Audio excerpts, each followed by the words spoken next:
Hi everyone, I hope wherever you are you're having a lovely summer and getting a chance to enjoy some sunshine. If you would like to keep up to date with all my videos and my teachings, then please do subscribe to my channel by clicking that little red button below.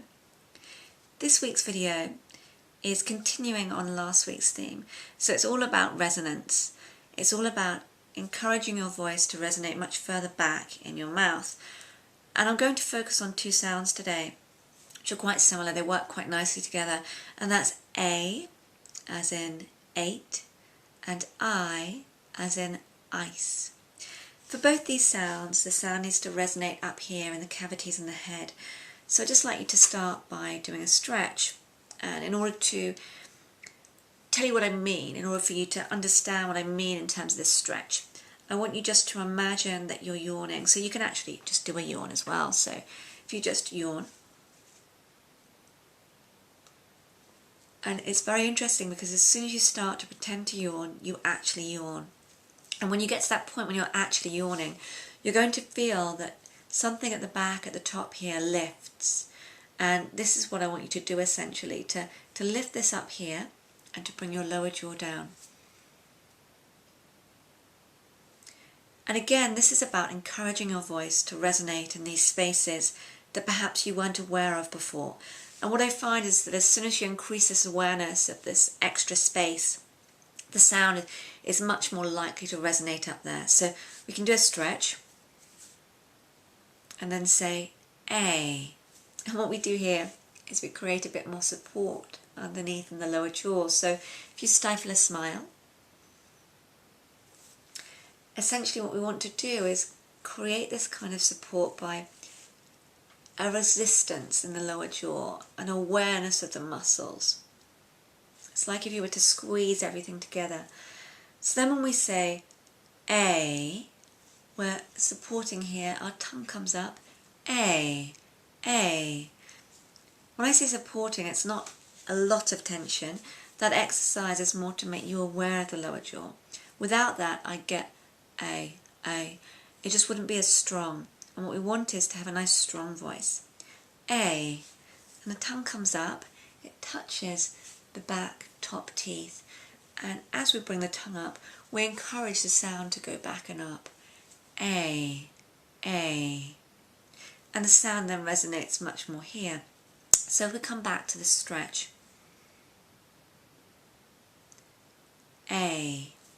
Tongue is coming up, touching the back top teeth. It's the mid to the back of the tongue. And the sound goes up here. A. And you can actually exaggerate it by going A, and really encourage the sound to resonate up here. So don't think so much about talking to start with. Think much more about encouraging the sound to resonate up here. A. So we're becoming more aware of all this space we have. And this will help the sound to then travel up here. It's actually not dissimilar to singing when we do these exercises. I remember having similar exercises when I had singing lessons. And I'm not a great singer. It's not something I do very often, but I went through a phase of deciding that anyone can do anything, which I very much believe in. And so I went out and had some singing lessons just to prove my point to myself that anyone can do anything.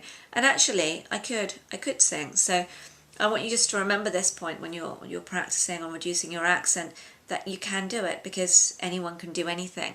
It's just a matter of setting your mind to something, really wanting it, having some direction, having a goal, and I think following some good teachings as well, having the insight, the knowledge. So whether it's my videos or someone else's or some lessons, make sure that you have some guidance so that it's going to help you to achieve your goal. And I would also say it's a good idea to have a time frame. So decide a certain point by which you want to have reduced your accent significantly. Decide upon how much time you can invest in it, and then just keep practicing. So I do a 12-week course, which means that it's 3 months of practice. And by the end of that time, my clients know that they want to have significantly reduced their accent. So you could even do the same and just use my videos. So each week, practice what we're doing. We have a week for each sound, so even that in itself is a goal, a very small goal. So every day of this next week, you're practicing the A, the I sound. In fact, let's do the I. And then by the end of the week, you should feel that you've made some progress. So, same stretch. Stifling a smile to create support. I. Another thing you might want to do is just open your throat a bit more. So another great warm-up would be to lower your bottom jaw and hum here.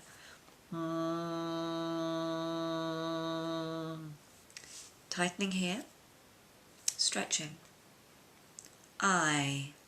And that is actually key to open your throat enough for the vowel to resonate there. And I did this last week with the and the sound. And it's very important that each week you follow the videos so that when we come to the following week, you've already got the preparation. So last week's video was the preparation in terms of opening the throat, whereas this week is much more on the support and the resonating up here. Shall I give you some words? So let's do some words for I. Ice. Ice. Have a go at that. I'm.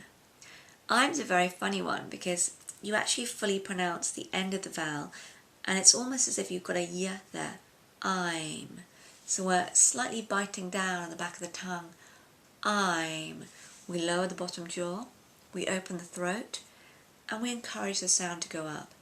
I'm. And as you bring the lips together and the tongue up, the sound is travelling in that direction. So you can actually think about it going up into the cavities in your head. I'm.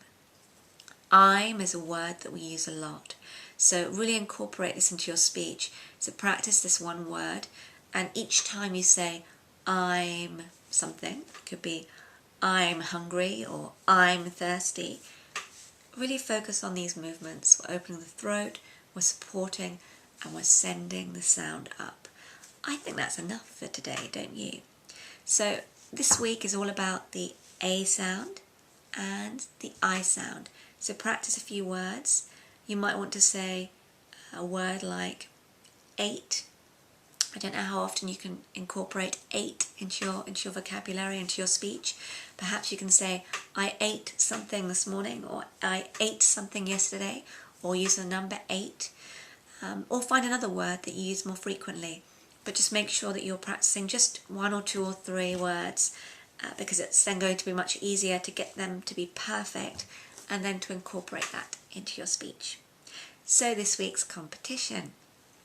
This week's competition, as always, is about sharing my video and getting lots of likes.